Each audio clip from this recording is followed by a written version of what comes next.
E3 is often a show full of promise, and empty promises. The true test of this has been the PlayStation 3. It was debuted at E3 with a series of amazing trailers and plenty of questions as to their authenticity. As game after game is released, it's becoming apparent that some of the footage was a bit optimistic. Nowhere is this more clear than with Motorstorm, an off-road racer that has fallen short of expectations from a technical perspective. Can its gameplay save the day? Or does it end up with mud in its grill? I am a world before I am a man.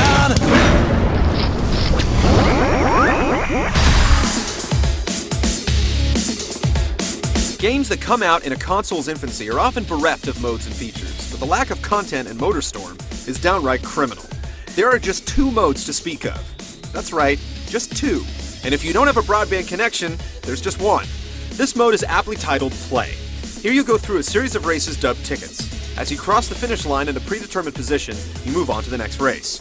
Most of the races determine which vehicles you can pilot and have you swapping paint with the same exact vehicle class. The exception is the Motorstorm events, where you'll be banging it out with vehicles from every class.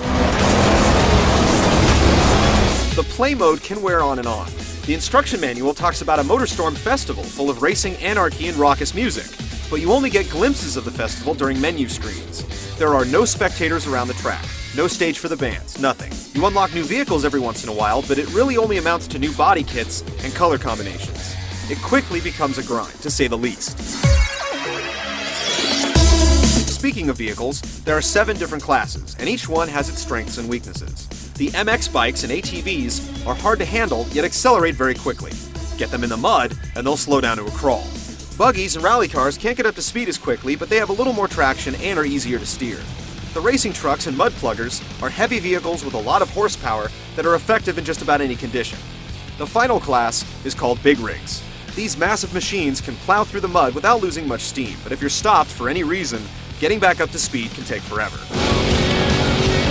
There are just 8 different courses included in Motorstorm, and each follows a similar desert gulch theme. It becomes a bit redundant after a while, despite the fact that each course has a variety of branching paths. Then again, this is an off-road racer, so the setting is a bit restricted. Still, it would have been nice to careen through a forest, dodging trees and other hazards along the way. While the single-player mode is limited and not all that fun, thankfully you can take the game online and race against 11 other competitors. This is an important feature because there's no split-screen multiplayer racing whatsoever.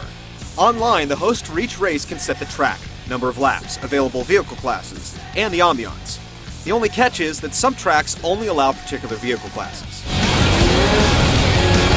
While we generally cut launch games a little bit of slack as developers get up to speed with the new hardware, the lack of modes and options in Motorstorm is really hard to overlook.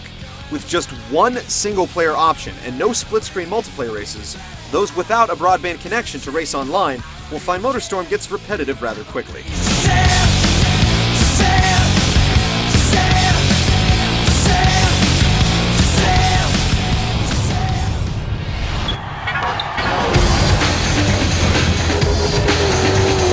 While Motorstorm is thin on content, one area where it has delivered is in the gameplay. The physics at work here are phenomenal. No matter what vehicle you've chosen, each bump, bog, and rut will jostle it around in about as realistic a fashion as possible. The vehicles also react to each surface type with startling accuracy. If you're plowing through mud, the steering becomes a bit sluggish, and the tires will break free, allowing you to power slide. If you're on hard-packed dirt, your top speed will be incredible, but you'll have to watch the bumps or you'll get tossed off course. This ties heavily into race strategy as well. If you're on an ATV or motorcycle, it's best to avoid the routes with a lot of mud, even if the hard-packed route is a little longer. Conversely, if you're driving a big rig, you'll want to take the shortest route no matter what, because mud has little effect on its speed or handling. For all the vehicle classes in between, you'll have to make that choice dependent upon your skill. Ultimately, success is highly reliant upon memorizing each branching path and the terrain.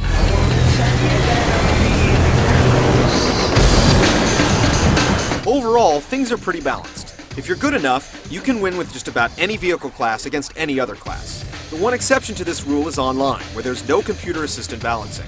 Here, it can be extremely difficult to win against stiff competition with the heavier vehicles. Of course, the host can always limit the vehicle types to correct this. Behind the wheel, things are incredibly simple, yet plenty deep. You have gas, brake, turbo, and that's about it. The turbo is regulated by the vehicle's temperature. Let it get too hot, and it'll explode in a blaze of mud-splattered glory. drive through the mud or catch some air and it'll cool. This adds a good deal of strategy to the races, as you'll be looking for big jumps on the final lap to make sure you have enough turbo to blast to the finish line, or if you have a big lead, looking for the safest route to make sure you don't crash. The latter is incredibly important, especially when racing against the computer. No matter how fast you whip around the courses, there always seems to be a glut of vehicles on your tail. Make one mistake, and suddenly you go from having the race of your life to finishing in the middle of the pack. We finished in 1st place and 6th place with the same exact time, which shows that there's a good bit of rubber banding going on. The good news is the controls are incredibly accurate, and crashing is the result of driver error most of the time.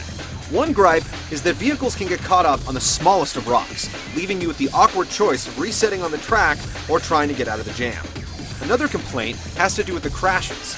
As incredible as they look, with parts flinging in every direction, they can take forever to complete, and it's totally random as to whether you'll be set up or completely screwed by the time you make it back to the race. Despite the complaints, once you get a handle on Motorstorm's gameplay, it's one of those games where you can get completely in the zone, anticipating each bump and rut while letting off the turbo for those moments of airborne bliss.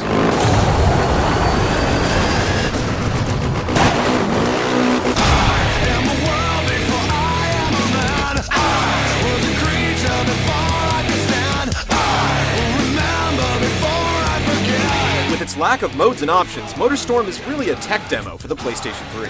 While it's fallen a bit short of its target render, there's no denying that it's one of the most gorgeous racing games ever. The physics and handling are on point, but you'll be utilizing them across just 8 tracks. Motorstorm will undoubtedly see some downloadable updates in the coming months, but we're forced to review what comes on the disc, and unfortunately, it's not a whole lot. Still, if you're starved for some new experiences in your PlayStation 3, give it a rent, and see if you're still hungry for more after a few days of mudslinging.